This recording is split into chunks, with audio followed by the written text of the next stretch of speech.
Alrighty guys, welcome to the channel. Just got in from a night out, and as usual, I usually come back here. It's quiet, no phone calls to interrupt my filming.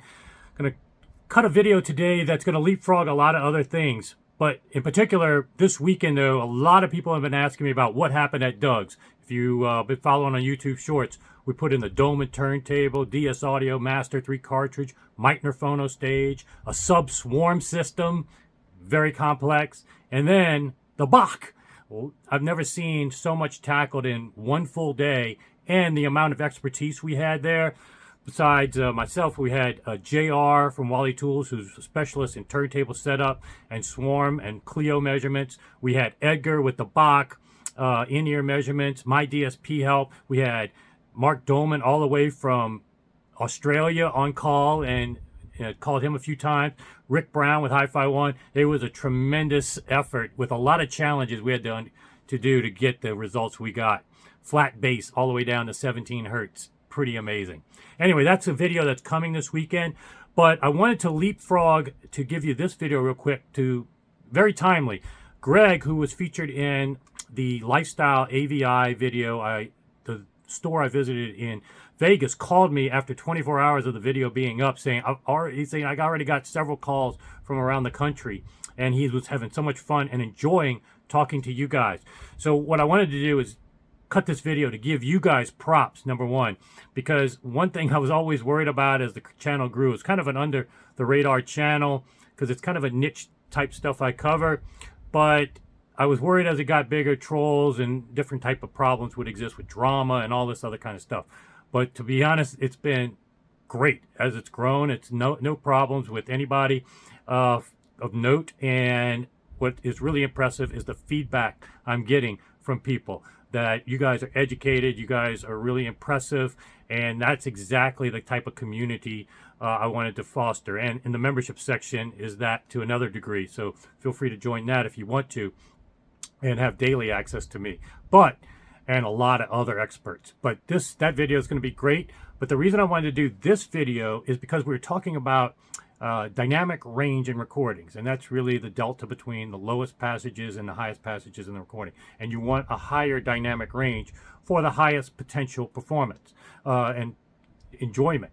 But as Greg mentioned, sometimes you can't just assume that, oh, an SACD or one that's made by this label or this type of process is better. As we saw in vinyl, for a long time, MoFi was pulling the wool over some people's eyes. And it's happened in digital too, where they're just upsampled versions that are, quote, high res.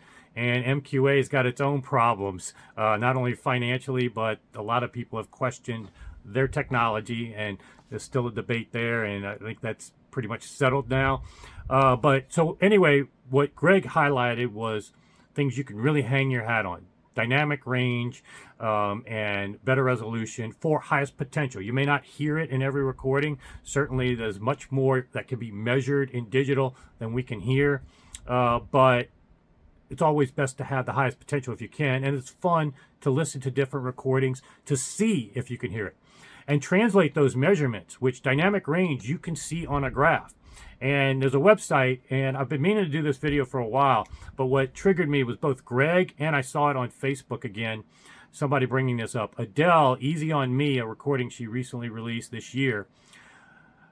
Actually, Qobuz and Tidal have the lowest dynamic range compared to LP, which isn't all that unusual to have that, but compared to YouTube, which fits what I've been saying. If you're a long-time subscriber, I've been saying you should not sleep on YouTube as your streaming service, if not primary streaming service, because not only in this case, and I'm going to put up graphs that show the LP versus Qobuz, Tidal, and YouTube, Easy on Me by Adele. And this is not an anomaly. It's happened before. But on top of the dynamic range improvement, potential audibility on that, you also have the visual with these to go with it. And in a lot of cases, a performance that's on YouTube is even better. It's done live on Jules Holland. That show is phenomenal. BBC recordings are phenomenal. Now, somebody with their cell phone in a concert recording Bruce Springsteen, no. But a fully produced DVD that came out on DVD of a concert and then they put it on YouTube, it's actually fairly high quality and it's sometimes better performance that you can't even get on streaming. So I want to put up these things. You can pause and take a look at this in more detail. I'll have to give you the website in the description, but this is a site to follow to show you, like Greg is saying, you can't just judge a recording. You have to look at the actual metrics of it, the dynamic range, and then listen to them and see if you can hear it. And in some cases, your system may be able to do it. Maybe it's just a case where it's not audible to any human. It's just being neurotic, but it's still cool to have the better option. And it's always been one of the main tenets of my channel is to push YouTube as a source for great quality content. And here's just one example with a very popular recording this year. Hope you enjoy, guys. Sign up, subscribe, because that video with Doug is coming out definitely this weekend. And he's coming to my house with Pete the Greek. So also stay tuned for YouTube Shorts, because it's Angela's birthday this weekend. Who knows what's going to be featured on YouTube Shorts this weekend. See you guys soon.